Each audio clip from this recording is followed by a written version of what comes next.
Bapak Ibu tuwin para sedherek ingkang kinasih, monggo kita sami sesarengan sumuyut sowan wonten ing ngarsanipun Gusti.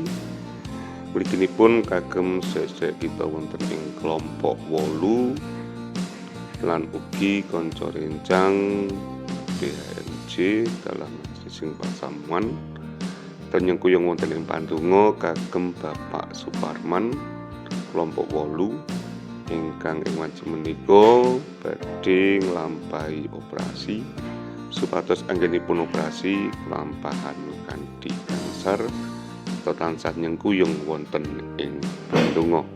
Monggo kita sami tumungkul sowan wonten ing ngarsanipun Gusti wonten ing pandonga. Doa sesembahan kawula sami ing wanci menika kawula sowan marek wonten ing pangeran Paduka awit katresnan lan pitulungan Paduka ingkang nyarengi dhateng kawula sami. Kepareng ing wanci menika kawula sowan sinarengan kaliyan kanca rencang pakaryan Paduka sami tunggal biji lumantar media menika nyengkuyung supados Bapak Suparman kelompok 8 ingkang ing wanci menika cecawis salebetipun operasi. Mugi Paduka piyambak ingkang berkahi, Paduka piyambak ingkang nulungi.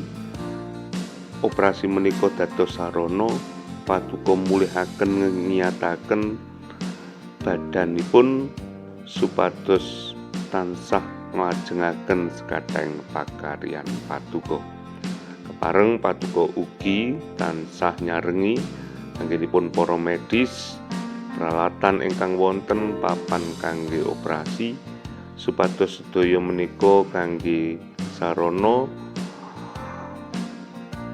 pakaryan Paduka sarana pangmaos Paduka kanthi mekaten menapa ingkang dados saged penyakit wonten ing badanipun Bapak Suparman enggal medal lan enggal pulih awit krana pitulungan Paduka. Katen ugi dhateng Ibu Parman dalah para putra Paduka piyambak ingkang tetep nggadahi kegiatan ing kapitadosan supados nyengkuyung anggenipun Bapak Suparman kapulihaken lumantar operasi ingkang lampahan. Mekaten doalah kawontenan kawula sami sawetah kawula pasrahaken wonten ing pangwaos Paduka awit namung Paduka ingkang dados tuing pitulungan lan gesang kawula sami. Kanthi nyebut ing dalem asma Gusti kawula Yesus Kristus pandonga menika kawula pasrahaken. Amin. Mekaten Bapak Suparman, mugi Gusti tansah nyarengi dhateng panjenengan, kita sedaya tansah nyengkuyung supados panjenengan enggal dangan. Gusti berkahi. Matur nuwun.